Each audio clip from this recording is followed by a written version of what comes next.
Brains are buzzing, thoughts are bright. Neurons veering day and night. Science stories deep inside. Welcome to the Mind Spotlight.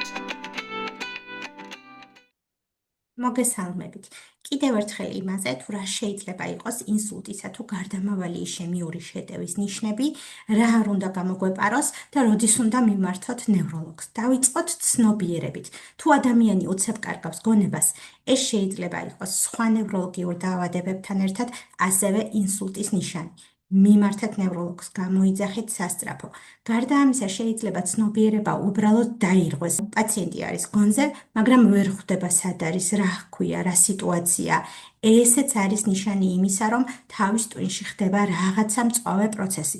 ერთ-ერთი შეიძლება იყოს ინსულტი. შემდეგ ლაპარაკის მეტყველების დარღვევა. ეს შეიძლება გამოიხატებოდეს იმაში, რომ პაციენტი ლუღლუღებდეს, სწორად ვერ გამოთქვამდეს სიტყვებს, ან გრამატიკულად სწორად არ მეტყველებდეს, უჭირდეს სიტყვების მოძებნა.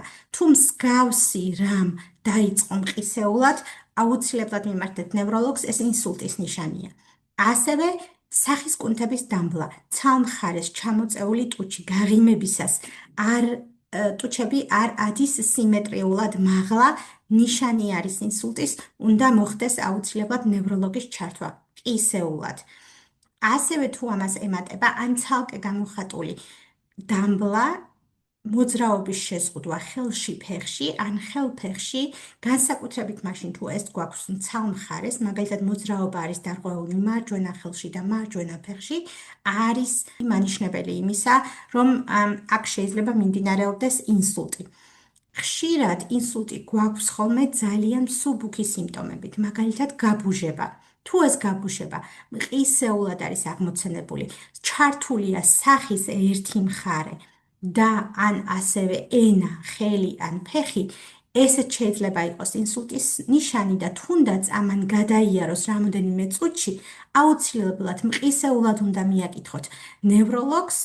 დასასურველია იმ საავადმყოფოს და კლინიკას, რომელსაც აქვს ინსულტის განყოფილება, რადგან ეს არის უკვე გარდამავალი ისემიური შეტევა დიდი ალბათობით და შესაძლოა ამის შემდეგ მართლაც განმეორდეს ინსულტი უკვე მძიმე დაზიანებებით, რომელიც გამოიწვევს ინვალიდიზაციას.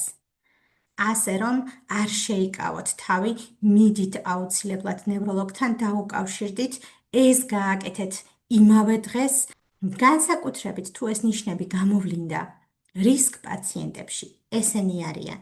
შედარებით ხანში შესული პაციენტები, ვლაპარაკობთ დაახლოებით 55-65 წელს გადაცილებულ პაციენტებზე, რომლებთაც განსაკუთრებით აქვთ სხვა რისკ ფაქტორები. ესენია მაღალი არტერიული წნევა, შაქრიანი დიაბეტი, მომატებული ქოლესტერინი, თამბაქოს მოხმარება. ასევე მათ, ვის ოჯახებშიც არის გახშირებული ინსულტის ან გულის ინფარქტის შემთხვევები, განსაკუთრებით 50 წლამდე პაციენტებში. ეს ყველაფერი მიუთითებს იმაზე, რომ პაციენტები იმყოფებიან დიდი რისკის ქვეშ ინსულტის განვითარების და მათში განვითარებული ყოველი ასეთი ნევროლოგიური სიმპტომი, რომელიც იწყება უეცრად, მყისეულად და მანამდე არ ქონიათ, მოითხოვს აუცილებლად ნევროლოგის ჩარევას. თუ ეს სიმპტომები მსუბუქად არის გამოხატული, საავადმყოფო კლინიკა გაქვთ ახლოს, სადაც იცით, რომ დაგხვდებათ გუნდი, რომელიც მუშაობს ინსულტზე, აუცილებლად თქვენ თვითონ ძალიან სწრაფად მიაკითხეთ ნევროლოგს ასეთ კლინიკაში. თუ პაციენტს აქვს ცნობიერება დარღვეული, წნევა, არტერიული წნევა არის მაღალი, ძალიან უჭირს მეტყველება, მოძრაობის შეზღუდვის ხარისხი არის ძალიან მაღალი, რა თქმა უნდა გამოიძახოთ სასწრაფო. არ გადადოთ არც ერთი წუთი, რადგან ყოველი წუთი არის დაკარგული ნეირონები, რომლის აღდგენაც ფაქტიურად შეუძლებელია დღესდღეობით. და შანსი იმისა, რომ ინსულტის შემდეგ ინვალიდიზაციის ხარისხი მოიმატებს, არის ძალიან მაღალი. ინსულტის მკურნალობა შესაძლებელია, ეს განაჩენი არ არის.